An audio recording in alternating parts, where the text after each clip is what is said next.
Hiya, boys. Hi. I I sparkled up for y'all today because we talking about relighting I candles, see. and Yeah. y'all got some great news today. So tell Yeah. me what it is.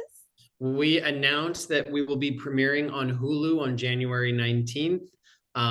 We could not be more excited about this. We both love Hulu, and we're excited for their audience to have access to this film and to meet Tim and the workers, and just be charmed by his story.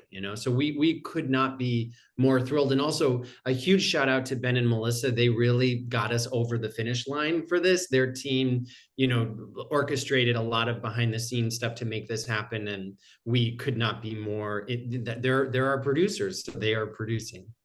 And it's Cool. amazing.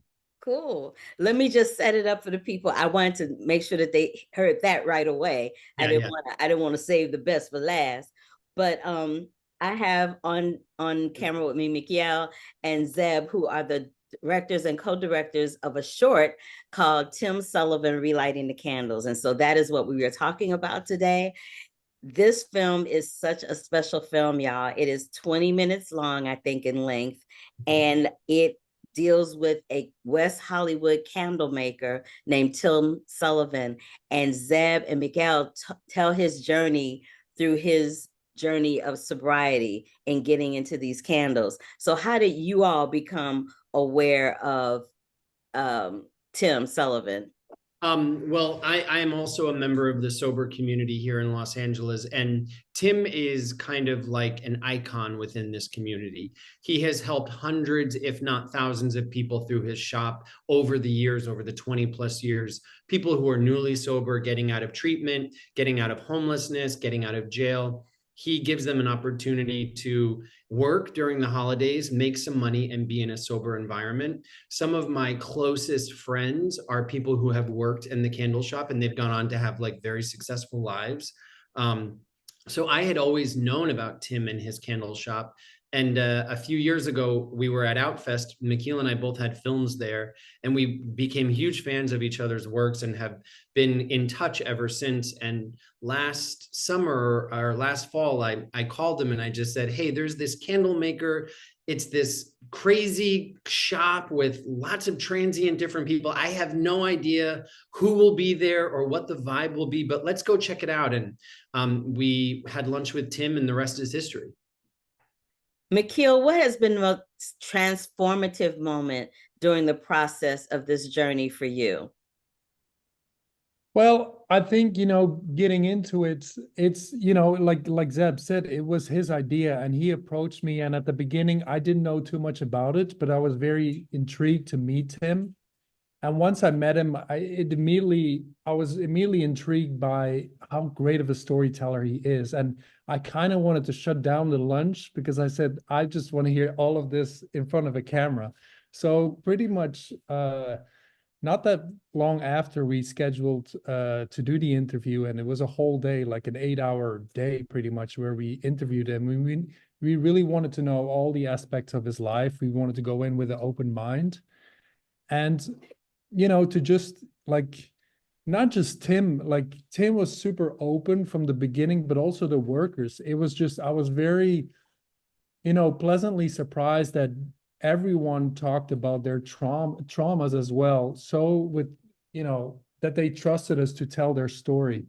And that was pretty much like what surprised me the most, that everyone was so open to us to share. And the reason why they did as well was because, when you're in recovery, it is very important to help the next person. And we really felt that from everyone. Like the reason why they shared their story was to help the next person. So that was just incredible. Now, I know from a recent Q&A that I attended with you guys that Ben and Melissa, your producers, learned how to make candles, but did Tim teach you guys how to make candles while you were filming with him? I don't, I have had more lessons on the packaging. He has a very specific Timothy J twist, which he does with the tissue paper. but McKeel, have you poured a candle? You might have poured a candle when you were filming with him doing the candles, but No, I have not poured a candle, but we did schedule one day where we filmed like the so-called beauty shots where we show like the slow motion inserts of like the whole candle making process. So that's where I really got to see it up close and in detail. And it's you know, it's there's something very poetic to just like the candle making process. It was very beautiful to see. Yeah. I'm gonna need for y'all to have your own specialized candle. Has Tim named one for y'all yet? Hmm. I don't know. I need y'all to get on that. I need y'all to get on that specialized candle tip. Yeah, I'm sure he would have fun names for both of us. Yes, I'm curious what would come up I with. know. I'm curious too. I can only imagine because he has a very vivid imagination and he's a Yeah. very colorful personality. Talk to me a little bit about, and this won't give anything away for the people watching it, but talk to me a little bit about that moment in the film where he finds out he has to move. Because I'm sure when you guys were filming, you weren't Yeah. expecting that to happen. You were just Well, expecting to, film well, him, tell his story. for us, it was just another issue to highlight, and that issue being like small businesses, struggling coming out of the pandemic. There was a lot of supply issues I think a lot of small businesses faced, and also rents. Just, there was a period where I think everyone was hearing that like commercial real estate was super cheap. But then there was this other tidal wave of absolutely astronomical fees in rental and equipment and supplies.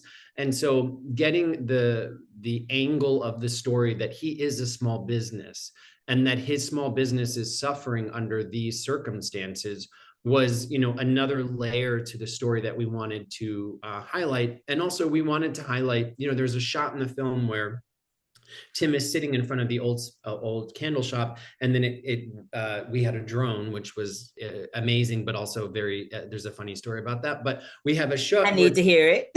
We were expanding out. We wanted to really show how small his business was in the sea of West Hollywood, and how easy it could be to just get overlooked or swallowed up in the sea of all of these other things. And so, getting that part of the story in there, although it comes towards the end and is a sort of smaller part, it was very important to us because there's a lot of different issues around this film, and that is a very important one. McKeel, do you want to tell the drone story? Sure. Like, so when the drone was zooming out and you see Tim kind of disappear in the sea of buildings, the drone was also disappearing off the radar. Oh And no. we could not find the drone, and I was running around the streets trying to find a signal, and suddenly there was signal again, but it wouldn't return home because that's the greatest button on the drone where you just say return home and it just comes back to where it started off. So we were trying to look for reference points of which building was where, and eventually we found like I think it was some type of lemonade store, Yeah. and we just ran to that store, and that's where the drone landed. So yes, We were we got the drone back. running up and down the streets of West Hollywood, like screaming. We literally left Tim sitting in that same spot. We just like, because we were like, we lost the drone. It was insane. And we came back and Tim was like, what the hell is going on? And we're like, don't worry, it'll be worth it. It will be worth it. Well, it landed in a sweet spot, but Yeah. Yes. at the lemonade store. You guys, you know what big champions I am of your work and of your film. And I'm so excited and elated that you got this deal with Hulu and that everybody's going to be able to see it on January 19th. The film is called Relighting Candles, the Tim Sullivan story. Y'all do not want to miss this one. I'm telling you, it will lift your spirits and it will warm your heart. Thank you guys so much. Thank you, Carla. Thank you so much, Carla. Thank you so much. We're huge fans. Thank you. Thank you. Right back at you.